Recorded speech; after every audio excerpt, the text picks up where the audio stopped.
Let's go first to Liverpool, I think. Isn't that the best plot? We'll do that. Carl, in Liverpool. Yes, the score in Liverpool is Holland 2 points, Ireland 0 points. Well, now, we looked at the 20,000 odd, their tragic faces. They seemed, when I had the sound turned down here in Dublin, to be applauding somebody. Who was it? I have no idea. Well, there was great sympathy vote at the very end, and they all put their scarves up in the air, and they all sang The Fields of Athenry, and they all sang You'll Never Walk Alone, and they all shouted for Jack, and it was all great emotion and great tidings. But I'm afraid it won't get us to England next year, and now we're all going to go home on the boat tonight and on the planes tomorrow, and everyone's going to look forward to next summer, and Dublin against Meath and Cork against Tipperary in the hurling. And the sad thing is that a year ago we qualified for Euro 96 and now we haven't. And what went wrong, Carl? It didn't go wrong tonight. I mean, tonight was about a very, very good Dutch side that played a very committed Irish team, but not a team that was as passionate as we have been, and certainly not the team that should have started the match. But it all went wrong back last April and May time when we beat Portugal 1-0. We thought we'd qualified for Europe. We thought we were going to win the Europeans. And then we went to Liechtenstein and we drew 0-0, and we lost at home to Austria, and we lost away to Austria, and then we lost away to Portugal. And really, it all went wrong if you go back in time to the Italian match in the World Cup when we won. We thought we were going to win the World Cup.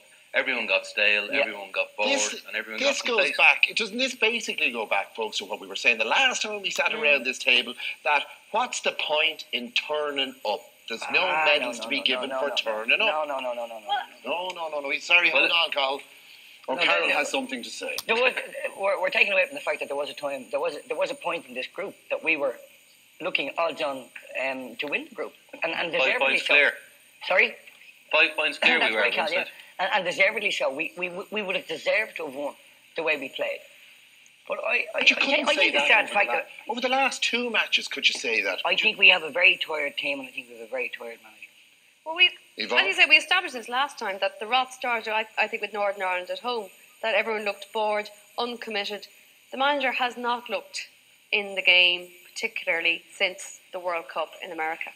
And perhaps he would have been better off just leaving it there and then, not on a high, but with grace intact. But in fairness to him now, and I gave him a bit of a you-know-what the last time, if we had even on penalties tonight scraped through, we would have been saying, good old Jack there. We would have been in danger. One of the nice things that came out of tonight, one of the nice things for me that came out of tonight was that I saw a class team going into the final. Exactly. The Conans are going And we saw a class team in Lisbon qualifying for the finals as well. We would have been in danger of going to the European Championships and getting hockeyed next summer. I don't agree with that, Yvonne. I think so. Wait a second, Carl, why do you it was a time when Ireland would have been a because I think if we had this manager, we probably would have been hockeying next summer. Maybe with a new manager for the Championship, maybe not. No, I don't even think it's the manager. I think what has gone wrong is that he hasn't brought in new players, and the team over the last 10 years has remained fairly constant. And he's only brought in young players like Bab and McAteer and Kelly when he's absolutely had to. Okay, let's take a call. Line 1, Colette, good evening. Hello there. How are you, Colette? You have a very deep voice, Colette. Fair play to you. You're obviously on the special. Looks lovely on you. Yeah. What's the crack? I think he's been rolling. You should know that by now. What age are you? Colette? Hello. Hello. Hello there. Hello. How are you? How's things? How is life? Who's this? Joe Stafford.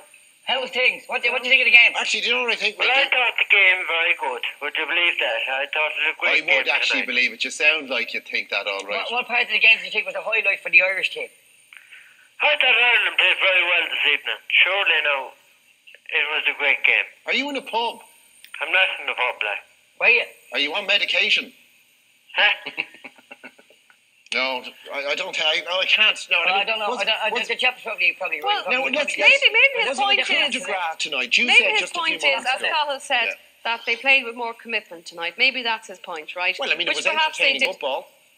It was, sadly, most of it not by us, right, or by the Republic of Ireland. But there were two teams that was worth looking at. It was exciting. No, we had two chances. What was I watching? Phelan and Townsend. Carl, back me up. I mean, it was entertaining football in the first half. Oh, it was very entertaining, and we did have chances. But the fact remains that we picked the wrong team. We played with 4 fullbacks. That's what I wanted to ask you. What is our team?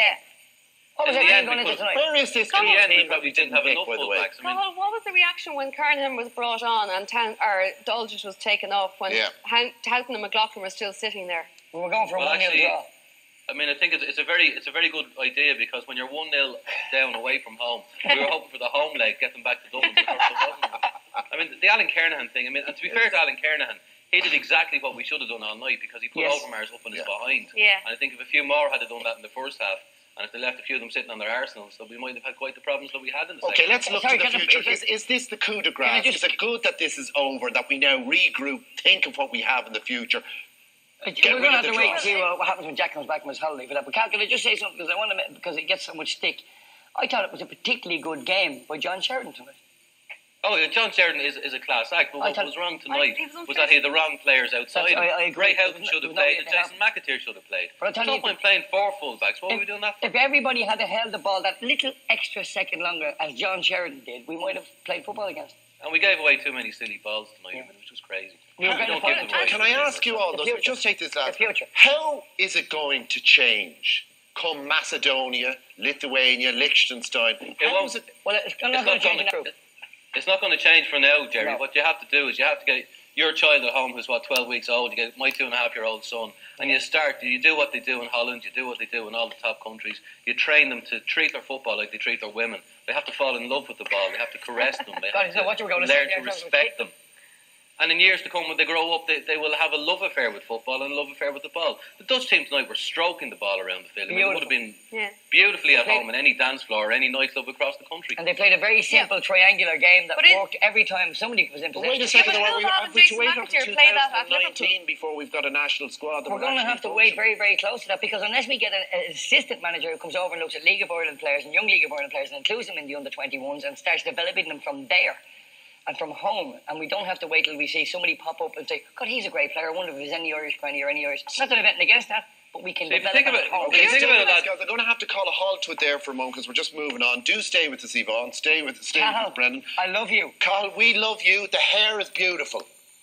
Well done. Paul McCartney told me that one. I'll be reading your piece Sunday, and I'm dying to see what the headline's going to be. There in Liverpool. I think we're going to go surfing the internet.